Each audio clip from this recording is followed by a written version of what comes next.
Hi guys, it's very difficult to live in Russia every day. You can't speak publicly about many things. For one word, you can be imprisoned for up to 10 years. Products in the store have rise in price by 2-3 times.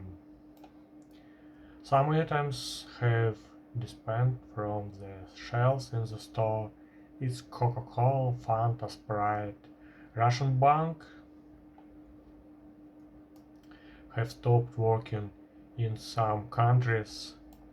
More than 1,000 companies left Russia. Ikea, McDonald's, Microsoft, Apple, Dell, Siemens, ASUS, Logitech, LG Electronics, AMD, Intel, Bosch, Panasonic, Nokia, Ericsson, Canon, HP, Acer, Sony, IBM. This is just a small list that I have voiced. Avito in Russia announced its sale. As you understand, the sanctions do not end there. The 8th package of sanctions has already been adopted after the announcement of mobilization on September 21. Many men went abroad, they got scared.